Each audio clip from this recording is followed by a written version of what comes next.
Welcome back. This is episode 392 of the Aligned and Unstoppable podcast. This week I have a special guest, Monica Rodgers, who is here with me. I was lucky enough to be a guest on her recent podcast, so we'll have that linked in the show notes. Make sure you check that out. But this week's podcast is for you if you have struggled with perfectionism in any way. And what's really fun is that as we are diving into this, Monica really helped me to point out some real sneaky ways that I was being a perfectionist, even though I'm like, no, totally, I'm not a perfectionist. And then she helped to really spotlight something fun for me, or maybe not so fun. But if you have that inner critic that you're finding that is running the show and really stopping you, maybe you call it your inner mean girl, Monica shares some really simple ways that you can address those inner critics and to overcome perfectionism. And we break it down into basically 5 simple steps at the end of the episode. So you're going to want to tune into those steps at the end. But as we get into this episode, you're going to hear really Monica's dark night of the soul story. And I think what's so special about her sharing this story with all of us is that 2022, as we know, has been shaking things up. And I've been pivoting. My friends have been pivoting. My clients have been pivoting. There's so many shifts and pivots that are happening that I really believe this episode's going to be a great one to re-listen to as the year continues so that we can be reminded about our inner critics and if we're having those tendencies towards perfectionism and how we can really shift past that. So here is this week's podcast episode. I would love for you to just pause it right here, take a quick screenshot, and tag me in your Instagram story if you are listening. I always love to see when listeners share that they're loving the episode. And if you haven't left a review yet over on iTunes, make sure you do and click that little follow button. It used to be called subscribe. Now it's follow on iTunes. So make sure you do follow along so you don't miss an episode.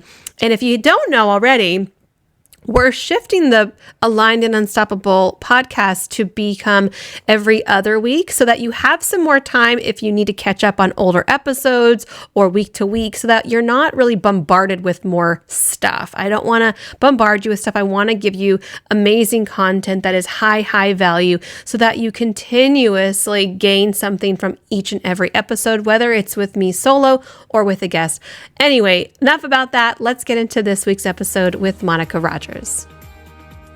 Welcome back to the podcast, friends. I'm really happy to be here.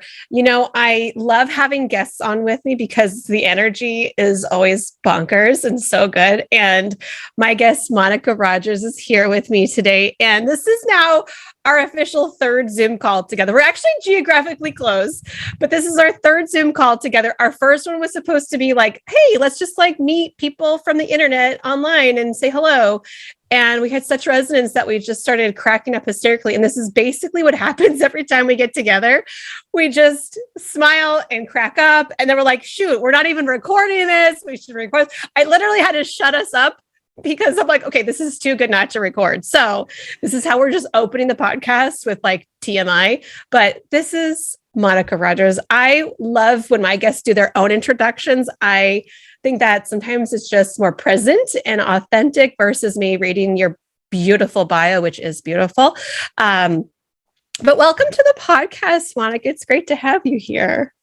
Thanks, Emily. It's so good to be here. And yeah, I was actually thinking about my bio earlier and thinking I have to change it because I think that I lied in it. I think it says I'm a tireless advocate, and I'm really tired right now. Edit, cross out. Right. Or just, exhausted. Exhausted. I'm an exhausted advocate. Yes. Sounds so good. That really rings true. Right. So now your listeners are getting a small taste, yes, of like what happens when you and I connect. It's just so good. I love me some Emily. I do. And for your listeners, I was just telling her that we just finished editing the podcast that she and I produced, a month ago. And it was just a riot. And my husband edits. And so he was just cracking up. So after you guys listen to this one, you can go over and listen to that one. Yeah, we'll have your podcast that I'm a guest on in the show notes once this one comes out. So it'll be a perfect little one hand washes the other, situation. So Monica, first of all, I definitely want our listeners to know more about you and how you got into this space that you're in.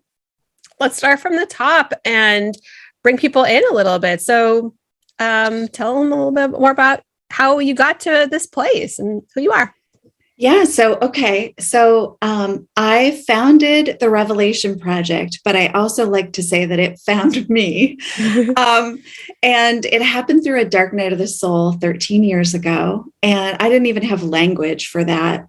I was somebody who was like, really like this about woo, where Emily on our podcast, she was like, I'm all the woo, like, give me all the woo. Right. Yes. And I wasn't like that. I was really like, to me, if somebody said like goddess, I just would kind of cock my head. And that was in the same realm as unicorns for me, like I just was, really like suspicious of all of it. And yet I've always been very spiritual. So I think it was more like trying to find my own language. And I was never given spiritual autonomy growing up. So I didn't realize, like, it's always hindsight's 2020, right? And it's like when you look back at your life, even though I didn't think I grew up in a very strict necessarily home, the hysterical part is my mother was a nun. She left the convent to marry my father. So it was really kind of, there was it was like you had to bowl inside of the bumpers, people, like you didn't go off the rails, and I was actually writing a piece about this yesterday because I had language for things inside myself. I just didn't ever speak it out loud. And so I would I always knew things and I didn't know how I knew them. So I just called those things the knowing. And if somebody would say, how did you know that? I would say, the knowing told me, And that's not weird at all, by the way. No, it's not fine. at all. It's the knowing. Got it. It's the knowing. Yeah, exactly. Got it. So, and it is the knowing. It is your clear cognizance. It is the knowing. I 100% agree with that statement. Right. And I would only say that to very, very close friends. But to go back to your question, I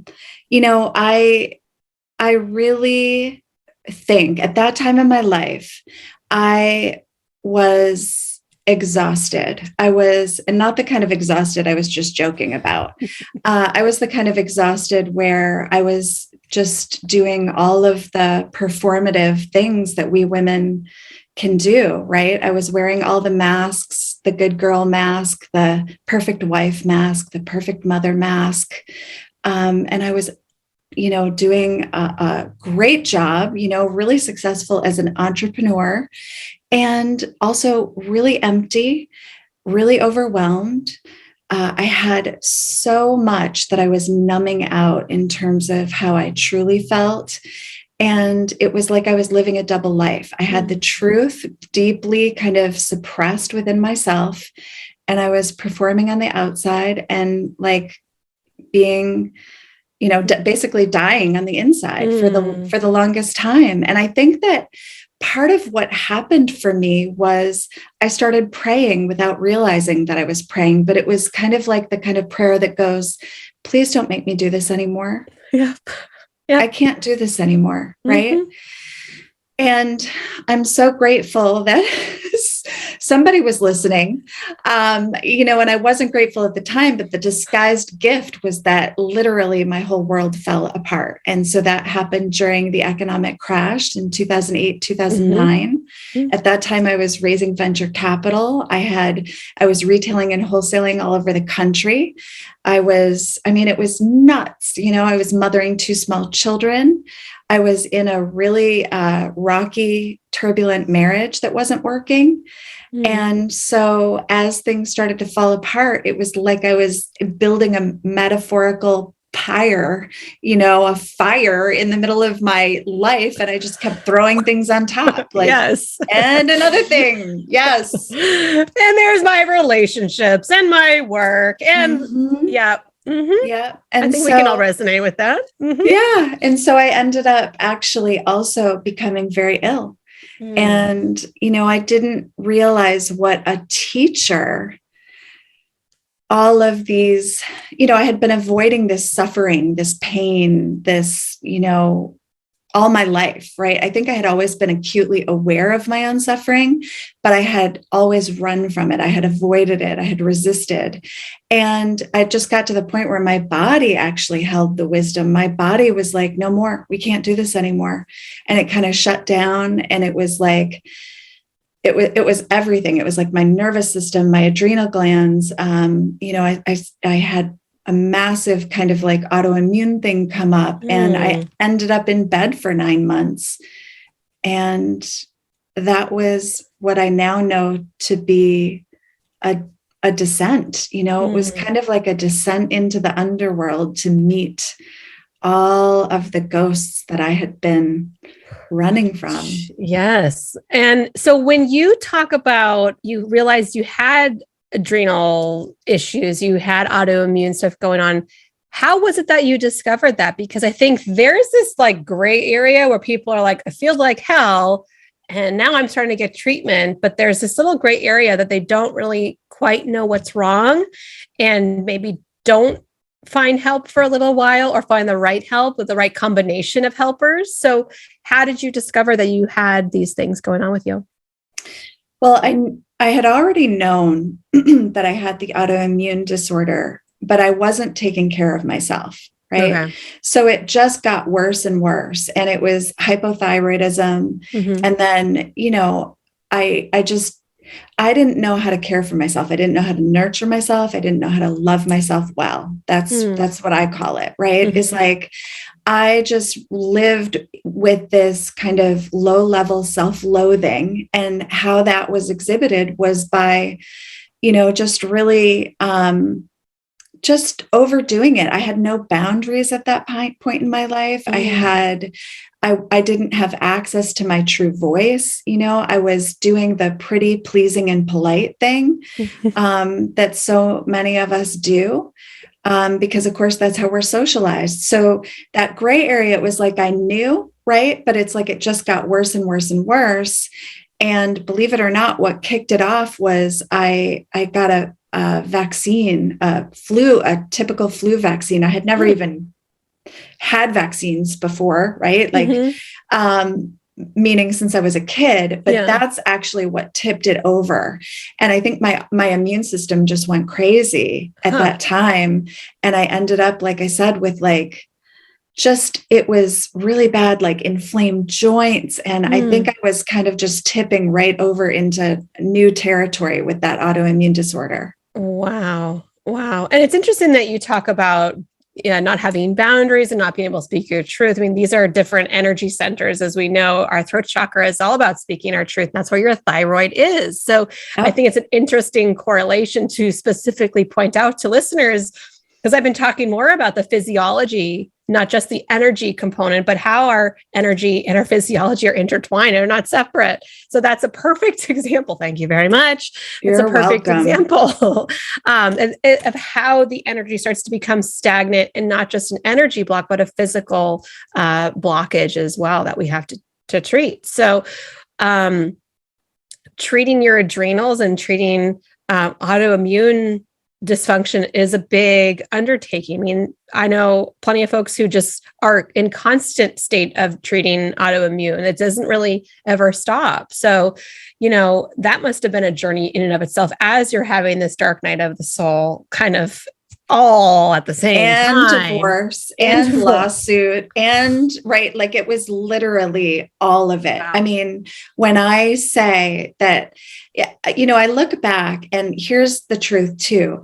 I didn't have access to so many of the mythologies or the herstory, like we think about, who runs the world, right? And it's not not necessarily women.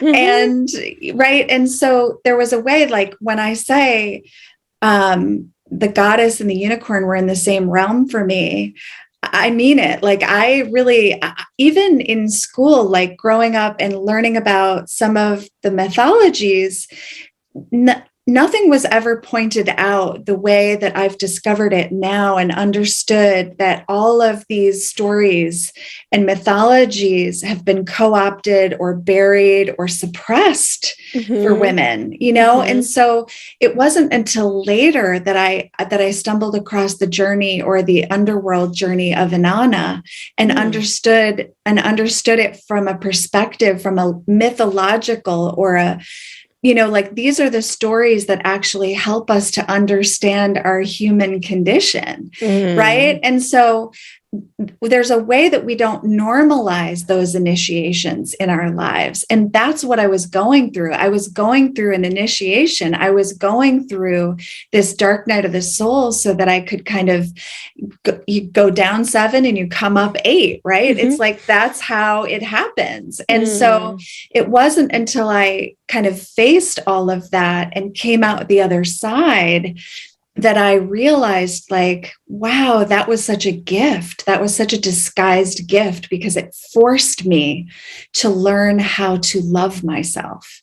And I also think it's so important that we normalize it because that's where most people give up. And I almost did, you know, like I had thoughts of suicidal ideation. I mean, nothing was happening right for me at that time. I was like, I might as well end it. Right. And how natural, how normal. I mean, those are normal thoughts that anybody would think if they're having that many crossroads happening simultaneously. It's like, I can't take anymore and enough is enough. And we can't see the forest through the trees. We don't know it's all for something. We don't have any of that kind of like hindsight, like, don't worry, it's going to be okay one day. It doesn't feel like that at all. It feels like that's it. Right. And I didn't have anybody to say it's going to be okay. I mean, so again, when I look back, I'm like, Kali, now I know Kali's the great destroyer, right? She left me my children and that's about it. And I'm so grateful, right? Like at that time in my life, because even my family kind of departed, you know, it was literally like, you didn't get divorced in my family. And so like, nobody was talking to me, and anybody who's listening who's had a divorce knows that everybody thinks it's contagious. So you're not like being invited to the latest dinner party. You know what I mean? It's going to get on me. Yes. Yeah. Like the other couples are just like, obviously she's not coming over. Yeah. Wow. Yeah. And I mean, I was reading a book a couple of years ago when my husband and I were at a real critical point, and it was about conscious uncoupling and about having conversations with your close friends. And, you know, because there is this weird conversation that happens without having the conversation. And it's like, well, we obviously have to pick one, or if we don't pick anybody, we just break up with each other at the same time that they're breaking up. So it's really interesting that you bring that up as well. But Kali is the great destroyer. So having no support, and the family situation is kind of shifting and changing. As you're going through this dark night of soul, what starts to shift for you? I mean, like, obviously something had to give, something had to crack. You're being cracked open in every way. Something had to start to shift. Well, yeah, I mean, it started to shift. I would say that, that this is kind of where the mystical and the magic kind of starts to come in, because, you know, again, when I think of how I was, you know, and where I was in my life, there was no magic, there was no mystery. Right. And this was where like I said, I kind of started to pray, but in that negative way, right? Like, I can't do this anymore. And so I actually remember hearing my inner voice for the first time. Like I kind of was like, who said that? You know, but one of the things, right, kind of before I went to bed was I remember the voice saying, just let go. And I was kind of like, what? No, no. Like, if I let go, like, it's all going to fall apart, you know, like, who's going to hold the world together if I'm not doing it? And the voice was kind of like, that's the point, you know? and So like this inner voice, we all have an inner voice. It was just honestly the first time in my life that I think I started listening to it and hearing it. Mm-hmm.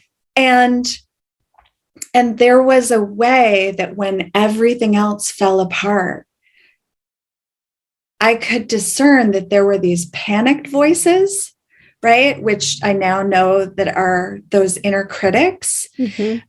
But there was also this very calm, very peaceful voice. And if I could tune into that voice, that was the voice that I let guide me through this nightmare. Mm. And that was the voice that seemed to hold the wisdom. Mm. And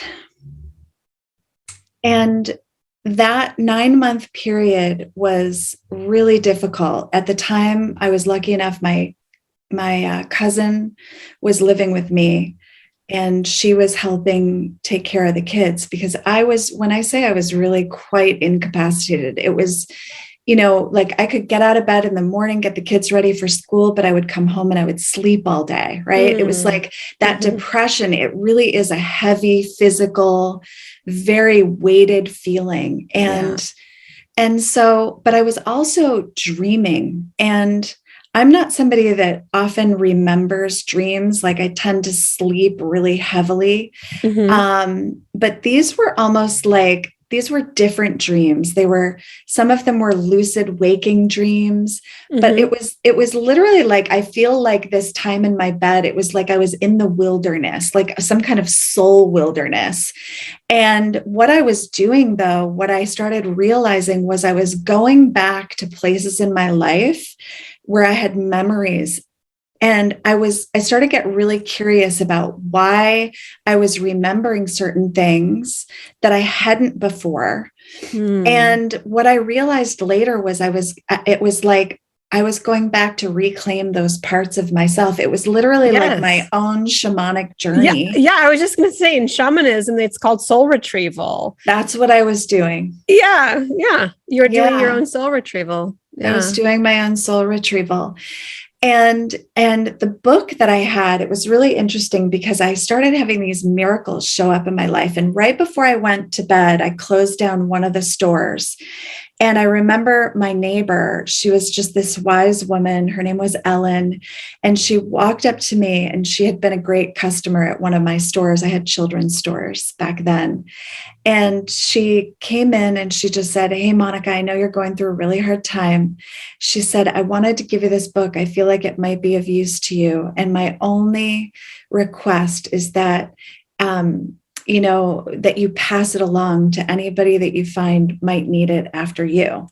And it was Pema Chodron, When Things Fall Apart. And that book was like my saving grace, because when I was lucid or awake enough during that time period, I would just open to a page in that book.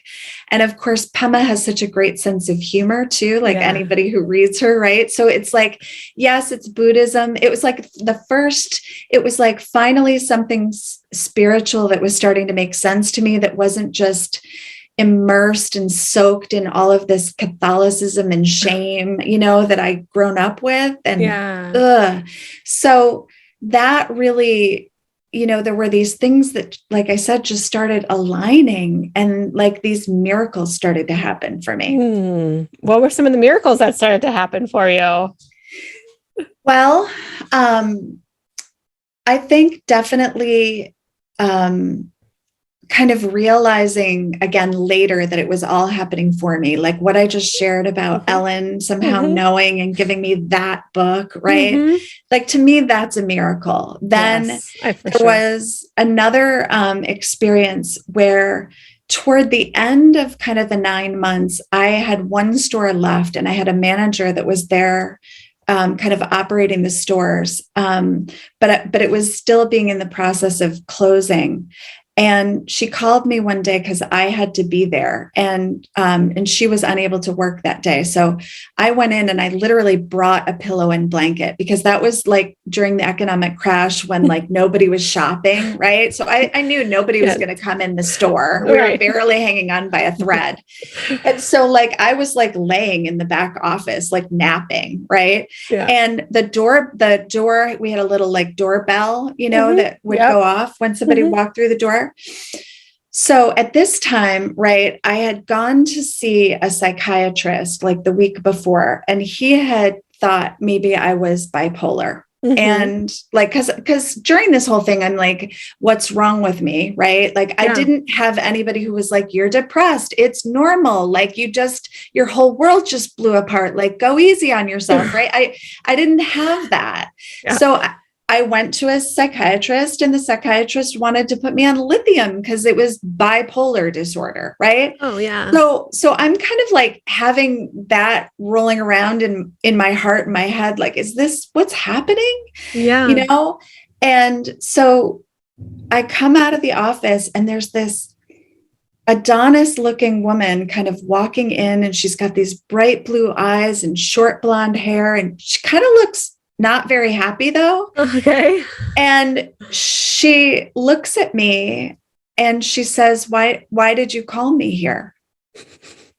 And I was like, oh, you must be wanting the store next door, Ellen's next door. I'm Monica. Good to meet you, but you're probably looking for her. And she was like, no, I'm looking for you. Why did you call me here? And I said, I didn't. Are you from the tax department? Like trying to figure it out.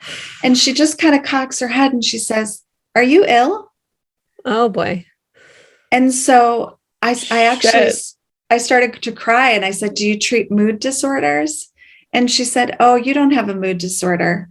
You just need a little help. She said, I'm sorry if I seem, I forget the word she used, grumpy or whatever she said, but today's my day off, and my guides kept telling me to come here today. I'm just glad I came, but it looks like you do need my help. And I'm a doctor of acupuncture, and I'd love it if you want to make an appointment. I'm here to help. Tell me what you need. Wow.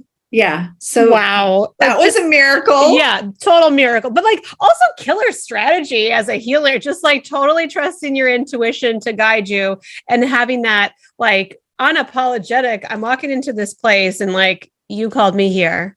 I mean, wow, that's so powerful. And I mean, also, how could you not work with her at that point? Like she just full on, you don't even know her, and she walks in your store and like, I know there's somebody here I can help. That's unbelievable. So you worked with this woman, of course. I did. I did. Yep. And what was really interesting was I had never had acupuncture before. And, or no, I'm sorry. I'd had it once or twice. Right. But, yeah, I had actually had it once or twice.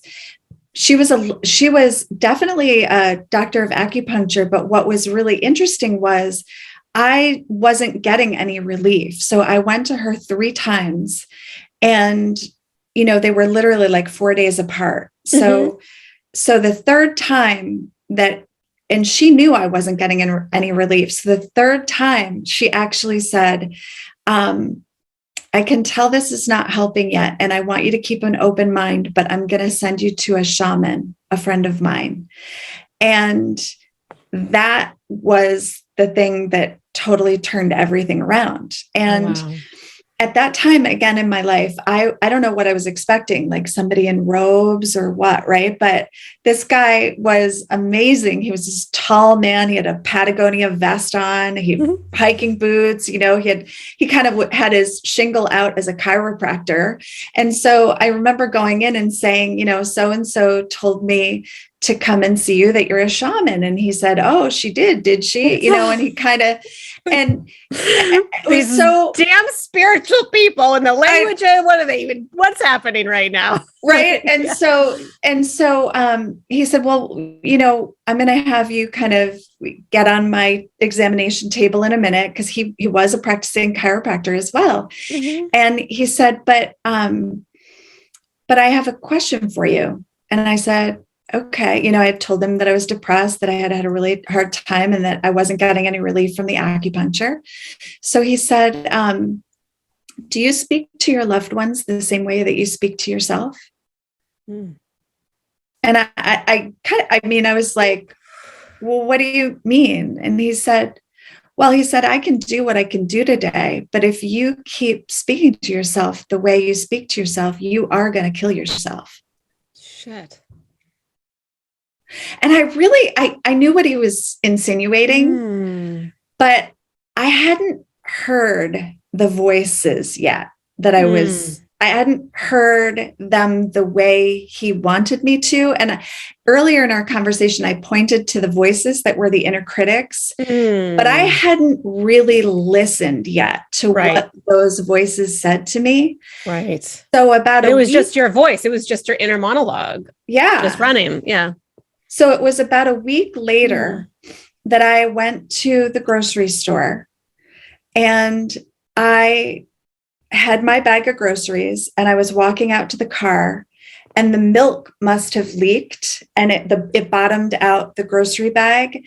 And there I was, and there were cars and pedestrians, and there I was with like my now fallen bag on the lot. Oh God. And in that moment, I heard the voices, "You're so stupid. You can't do anything right. You're an idiot." Right? Like all the voices started. And then I was like, oh my God, make it stop. Once I could hear them, right? Yes. I was like, oh, right. Like, yeah. And that became such the practice from that point forward of intercepting those voices, of quieting those voices, of really listening to what those voices were saying, and then replacing those voices with the voices of compassion, with the voices of self-approval, with the voices of self-love. And so, I mean, there's so many stories like this, but this became my life, was from kind of these whole experiences moving forward. It was like everything just started to get better and better and better. But it was truly like that dark night, like that now I read about, and I'm like, oh yes, it is the darkest dark, right? Like it is just, I wouldn't wish it on anybody, and I wish it for everybody. Oh yeah, for sure. Yeah. And I think there's like one of those, those inspirational posters that says like nice things on it, but I think there's like a meme of one. It's like, it always gets darkest just before it gets pitch black, or something along those lines, Right.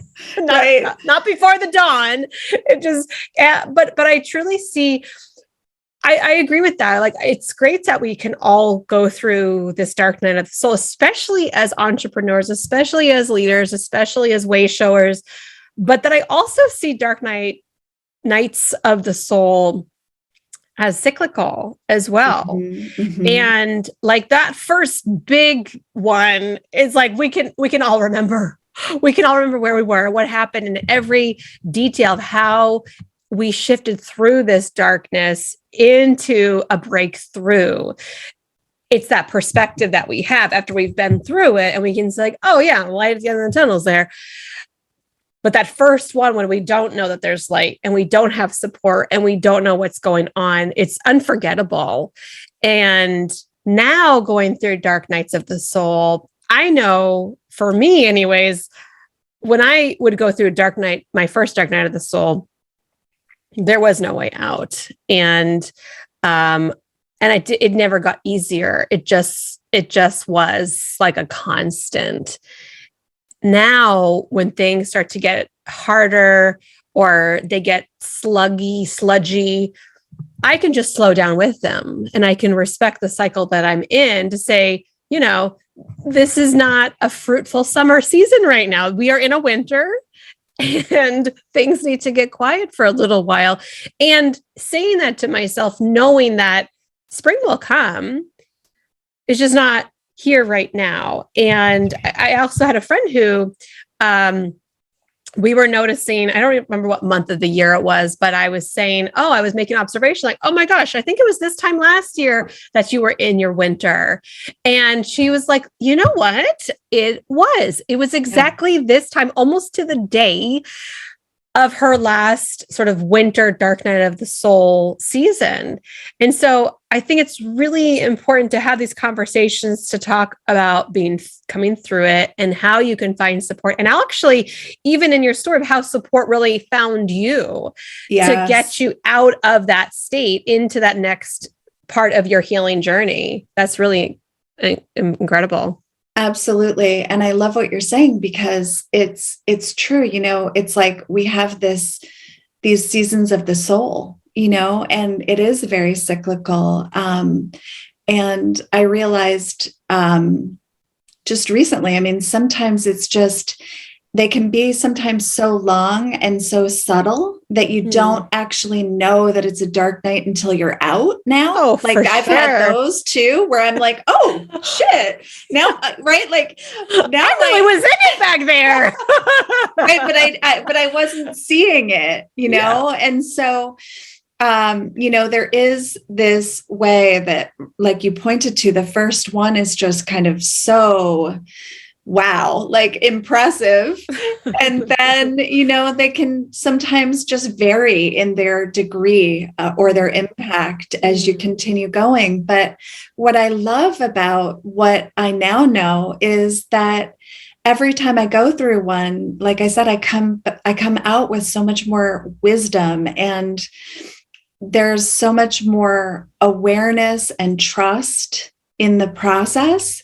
And what I've really found is that my body always seems to know the way. Mm-hmm. Mm-hmm. And I'm sure part of this process for you is learning your body and listening to its cycles, learning about its wisdom, trusting in its wisdom. Absolutely. Because before you were saying that you would be suppressing it and sort of burying it under.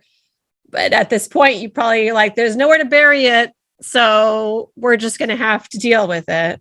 Yeah. Well, and it's interesting because I also kind of talk about this trance of unworthiness, right? And part of what I've also recognized is that we women were socialized to suppress that feminine, all of these feminine values, all of these feminine energies. But the body is really interesting, because what I know, what's true for myself is that my discomfort within my own body from internalizing all of those messages, it became unbearable for me to be in my body. And so while I say I suppressed, what I really did was disassociate. Yes. And I lived in my head all the time versus my body. Right. Mm-hmm. Mm-hmm. And I really do understand now that part of what we women are up to, I think right now, is the work of re-inhabiting ourselves. For sure. Absolutely. I mean, even as you said, I wrote down my body, and it's this, patriarchal programming that tells us not to trust ourselves. It tells us that we're ugly, that we're stupid. All those inner critics are coming at us full force from an early age, because it's being programmed into us. And so our body isn't a safe place to be. It's not a place that we can trust. And so we do. I know you've gone through a lot of that deep programming from patriarchal society and programming and thoughts. And, that's, I think, a big part of the work that you're here to do is really help other women through that as well. Absolutely. And so this self-critical, I wrote that down about this inner critic. And I feel like that's something that we were kind of getting into before we started recording, around the inner critic and how that inner critic really stops us from putting our best stuff out there, be it, our own work, our blogs, our books, our podcasts, our offers, how that self-critic, that little inner critic, or maybe big inner critic, is really blocking our success in a huge way. So you've talked about some ways that you learn how to manage those voices and really tune them down or tune up your higher self so that you're listening to that higher self a little bit more prominently. But, you mentioned you were talking about, you were kind of guessing like ballpark, maybe like 85% of us are really getting bogged down in this inner critic place and stopping us from putting out amazing work. Oh, yeah. I'd love to talk some more about that, about this inner critic and how to maybe overcome or combat or to like work with. How would you advise people to work with this inner critic? Yeah, well, and for many of us, we have a small gang, right? Like or a large gang, whatever, but it's a gang, right? I mean, it's actually really fun sometimes. Okay, I lied. It's not fun, but it's entertaining to actually give the inner critics names, even dress them up, because when you start realizing that these inner critics have personalities, that they actually came to be at a certain point in your life, the other thing to understand is that they actually they mean well. They're created to actually help you survive. It's just that, when we get to be adults, they don't need to be running the show. Right. And it's just like, get in the back seat, right? Like I'm here now. Right. And there was, and I say and it's more about like really listening to who's screaming the loudest. So those of us who are mothers can kind of understand this real well. And of course, like as women, we often can, get this idea of nurturing. I just think that many,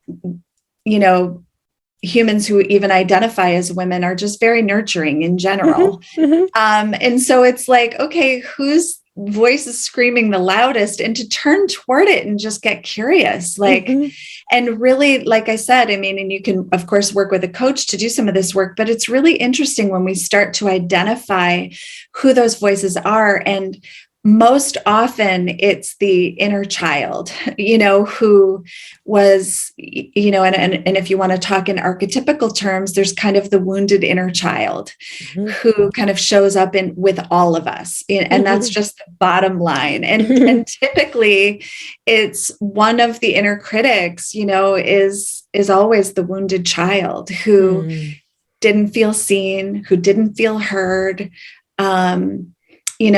So, I mean, I could give you examples, but I have some really interesting ones. I have a perfectionist, who like always needs to, like, we can call her polyperfectionist. It's like, she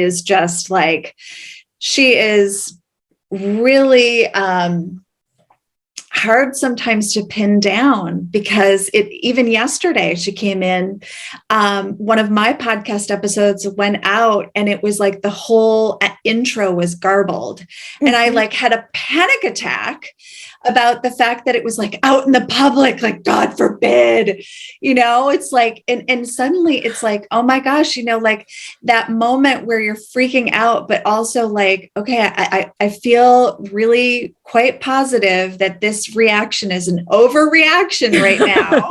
Right. And just kind of like putting my hand over my heart, even before I can kind of calm down, but just that place where you just can go to yourself and know that no matter what's going on right now, we can be clear that it's a trigger. Yeah. And if it's a trigger, it's for sure going to have a saboteur, or what we call an inner critic, that's behind it. And that particular one is my perfectionist. And she is just really, really triggered. And I've figured out that she's the one that's activated the most for me. And I was just going to say, you guys sound very familiar with each other. Yeah.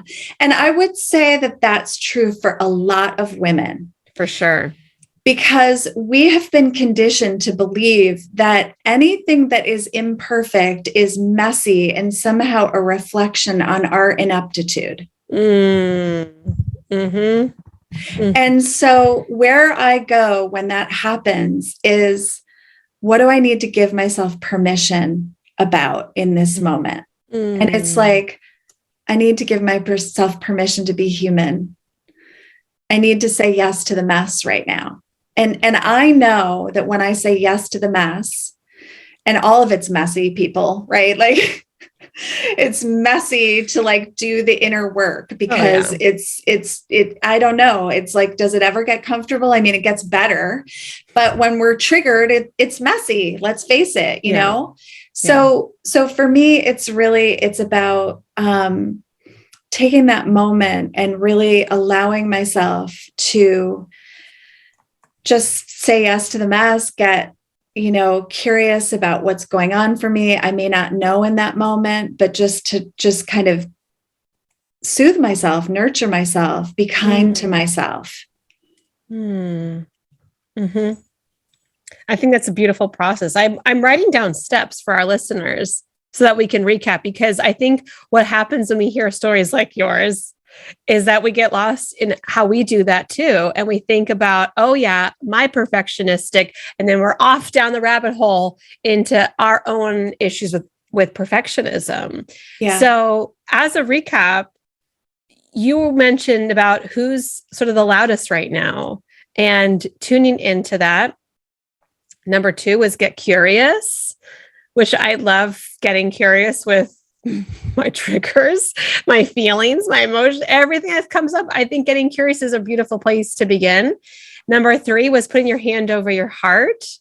And that is something I'm actively working on when it comes to being triggered by my children, especially, because I want to serve from a heart-centered place. But when we're in the moment of being triggered, we're in a different place, in a different persona sometimes altogether. Mm-hmm. So number 4 was going into that trigger, understanding this trigger is somehow connected with one of your inner critics. Mm-hmm. And then you asked a beautiful question is, what do I need to give myself permission about? That's a beautiful question. Mm-hmm. It's just giving us a little bit of a process to kind of have that space to take a breath. And I mean, in this exact process, it's probably 5-10 seconds worth of just pausing. It's not like we have to stop our day to sit and meditate for an hour to get to this place, but really just giving yourself that space to feel and to sense and to connect. And, if it is this perfectionistic thing and it's being triggered, really understanding like, okay, so nobody's probably going to die because my podcast was grumbled. All right, like maybe I can just breathe here for a second and feel into this next question. I really, really love this. Mm-hmm. Do you feel, I know you're super into human design, so sidebar question is, do you feel that maybe there is a correlation between our specific inner critics and our human design type? Like certain human design types might be more triggered by certain things or might have specific inner critics that are more prominent?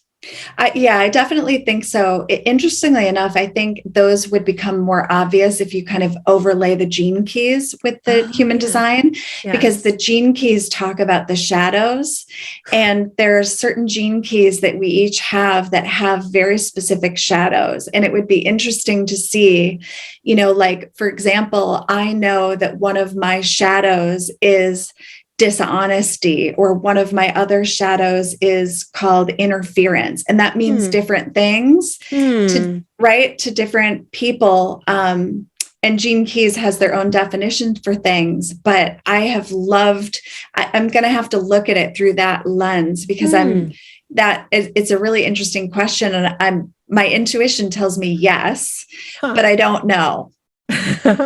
Interesting. Yeah.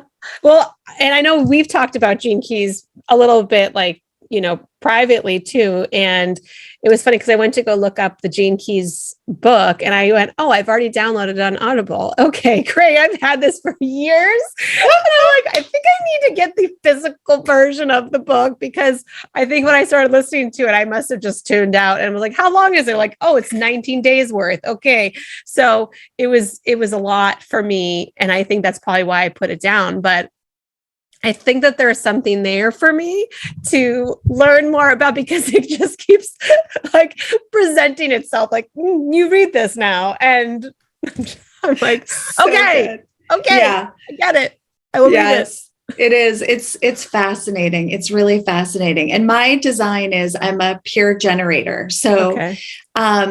but here's how it does come in for me is that there are some things I'm a perfectionist about, and I'm not even designed to do them. Do you know what I mean? So it just gets absurd. Yeah. And that's where a sense of humor really comes in handy, because there's a way that we can just torture ourselves. And I'm really good at that. And so, my message in that way is I really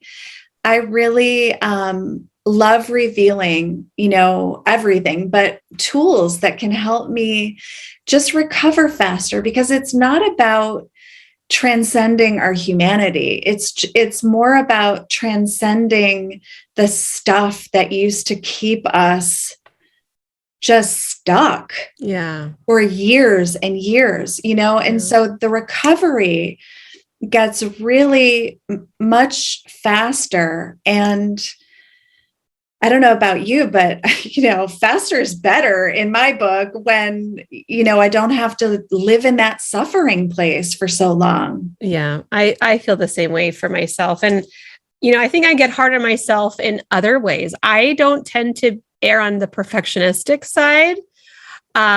Which I love about you. And I already know that, because the first couple of times that I saw you and I told you this, you were like, okay, I don't know how this is going to go, and you were like, well, I just dropped all the cards. So there go. I was just like, oh my gosh, I just love how you embrace the mess. I was just like, I love you. Thank you. And I think I take that as a compliment. And it's funny. Somebody's like, is that a backhanded compliment? Like somebody was like, I love that you just show up even with your kid with you. I'm like, is that a bad thing? And no, it's such a good thing. I really appreciate and I receive that. Thank you. And I think that is also what's difficult about my personality is because I do move so fast. I am so energetic that I can, take on too much. And I don't really care if it's not perfect. I genuinely don't. I want it to be great. I want it to be excellent. But if it's not, I'm okay with that.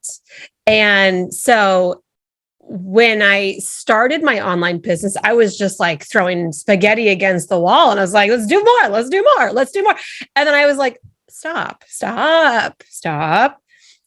You can be a genius.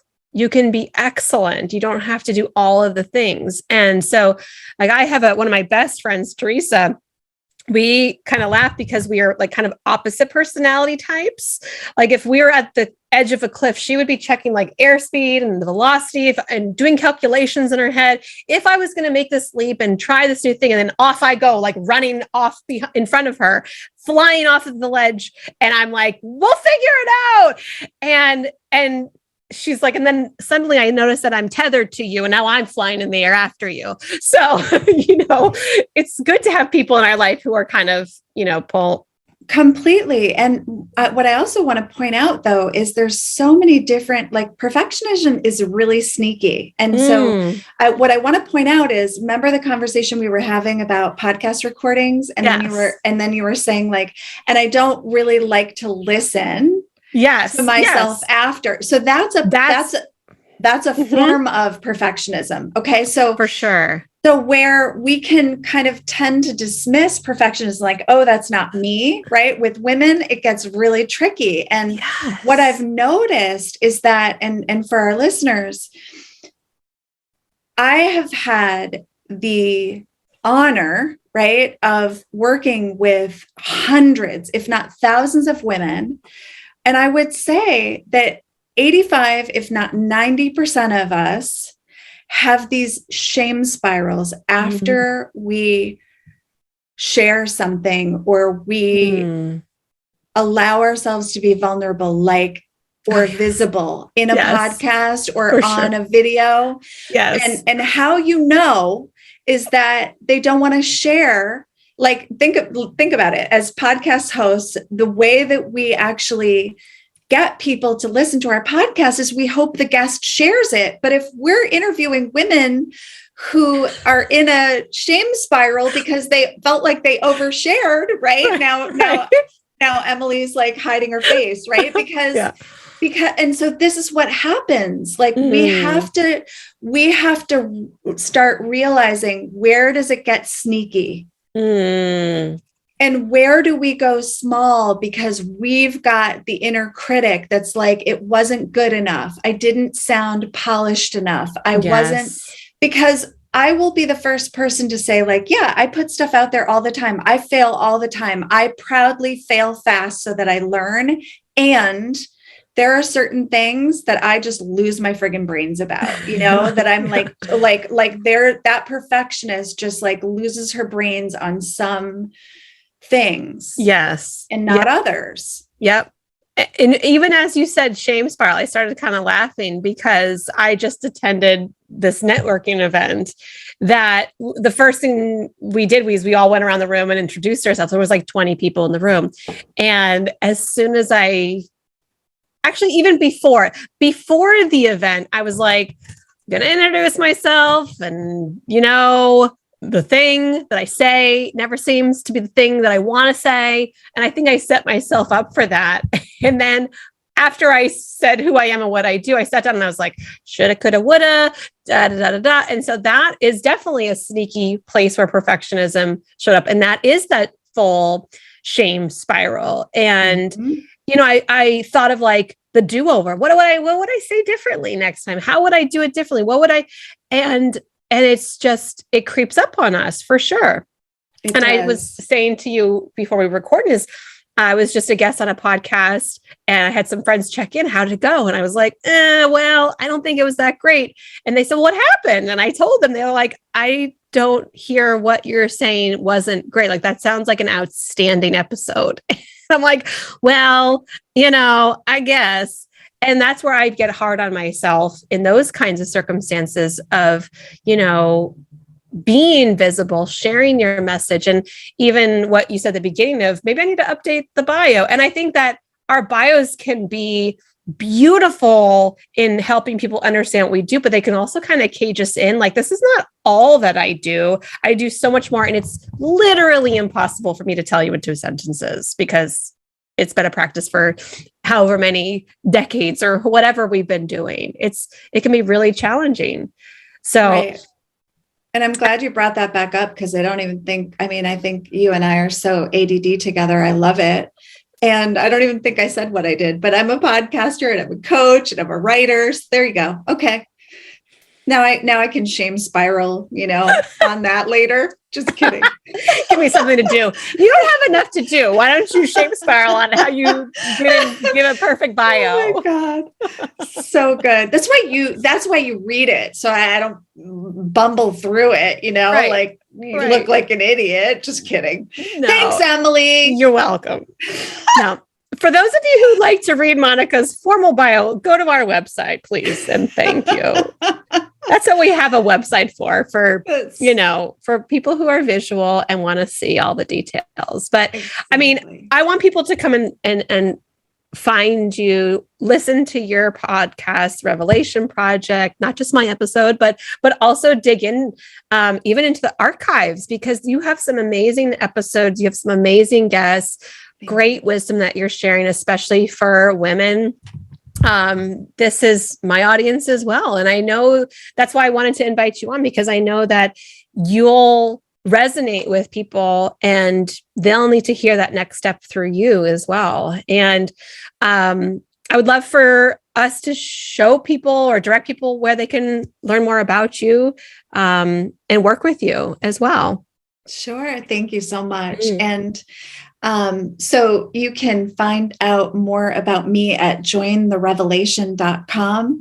And, you know, for all the listeners, I just always love to say that we're all doing our own revelation project, right? And that's really what it is to me. Like for me, it was my revelation project was all about, you know, just revealing, feeling and healing, right? All of what I had kept running from, first of all. And then for me, it was about revealing what had been missing, right? This access to my own spirituality, this access to my own divinity, revealing the divine feminine in my life and what that was all about. So like, I feel like everybody has their own revelation project that, and it kind of, for me, it just became this really playful, enchanting way of being with my life, right? It was like that made it not so heavy and hard and struggle bussy all the time, right?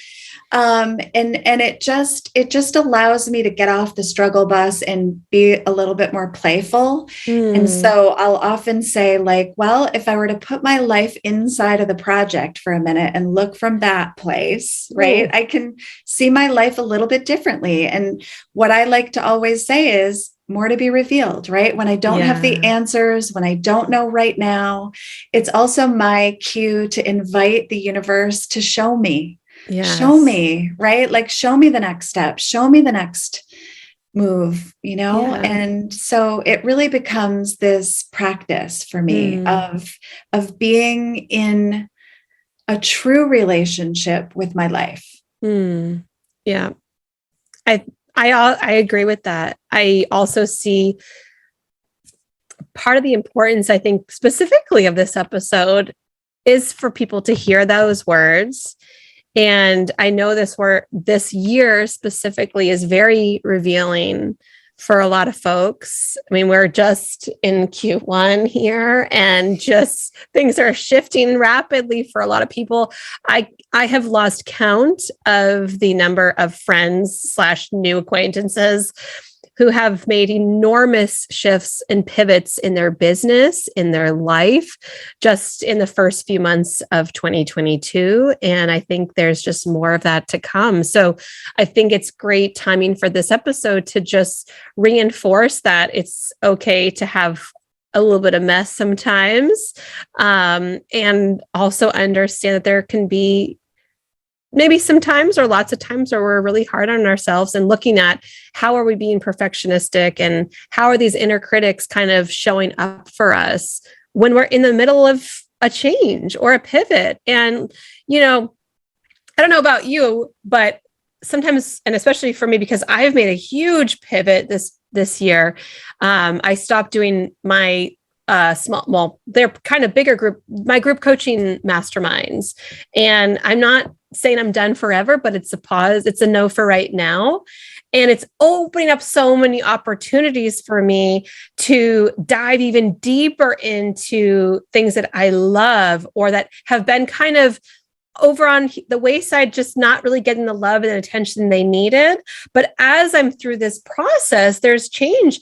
And sometimes just vocalizing it, like I might say something to my husband and he'll be like, if there's one thing I know about you is like, you're going to figure it out and you're going to come out the other end and you are innovative and you'll make it work. And like, I know these things and I don't need him to say it, but I kind of need him to say it sometimes because I can go back to that dark night. I can go back to that dark place because I was very cozy there. And it's like my body's imprinted. It's got my name on it. I know where it is. And it's so easy to kind of stay in that dark place. And maybe it's self-loathing. Maybe it's being too hard on ourselves. Maybe it's perfectionism. Maybe it's just forgetting, right? I mean, I forget all the time. I forget that I'm human. I forget that we're in a dark night. I forget that things change. I forget that I'm pivoting. I forget to give myself space, right? Like I forget. Yeah. Right. I love that. I forget that I'm pivoting. I forget that I'm great. I forget that I'm great all the time. Right. Yeah. I forget that I just put together this new thing in like 6 weeks and I'm kicking ass, by the way. Yes. Well bragged. I love it. What the hell? Yes.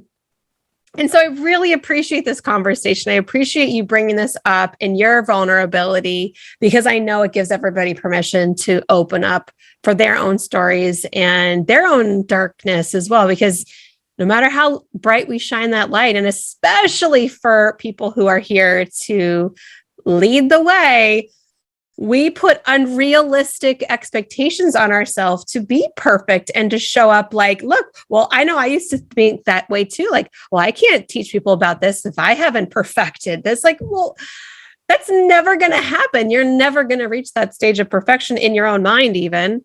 But there's always somebody you can help. And so it's okay that we do things imperfectly, because we are louder for the people in the back. Right. Oh my God. Yes. It is. It's okay that we are. And what's interesting is I remember like one time I posted this like really puffy faced, just like crying my eyes out. I, was having a rough streak. And I posted it thinking like, you know what? I'm okay if people just think I'm a total piece of shit right now. Because that's the day you made the most friends, right? Oh my God. It was really just like F everything. I suck. And everybody's like, yes, I love you. Clapping, right. More follows. Like, this woman you're so authentic. I was like, no, I thought you were going to actually hate me and like stone me on Instagram or whatever happened. Like, thank God for you that day, right? It's just those days that people are just like, yep, feeling it all. And it's just like, yes, yes. Yeah. All the yes. And I think that's also part of how it's hard because like now should I post a picture of myself when I'm in like the lowest place? And how much is too much? How much are we sharing? How much are we holding back? I think that's a whole nother conversation for another day. But part of this process of as we're processing, not having to be public as we're processing.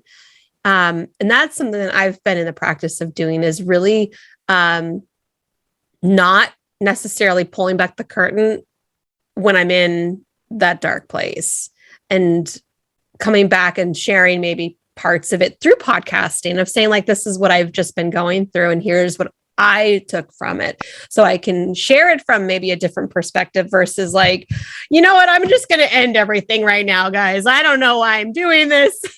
So I've kind of passed through it a little bit, but again, I think this is a really important conversation to talk about as people are pivoting throughout the year, and probably one you guys are going to want to save and come back to listen to a few times. Absolutely. And yeah, and I've loved it too. I mean, this is the kind of conversation that always gives me life, because it is very real. And I think we always forget to go back to what we were saying before. And it's so good to have people who remind us all the time that it's okay. It's okay. This is hard, it's all the other things too. It's magical. It's amazing. It's challenging. It's all of it. And I think that's the other piece of this is like, it all gets to belong. Yeah. Amen. Cheers to that. Cheers to that. Thank you for being here, Monica. Thank you for having me. It's been great to chat with you and giggle as always. We really can't stop ourselves, which is a good thing. I love that. I do too. Listeners, thank you for being here. Make sure that you check out the Revelation Project. Again, all the links to Monica's formal bio, as well as all of the ways you can work with her, will be in the show notes as well. Make sure you follow, subscribe, leave us a nice review. If this episode resonates with you, please take a screenshot, tag me and Monica on your Instagram stories so that we can say hello to you and hear what your biggest ahas and takeaways were.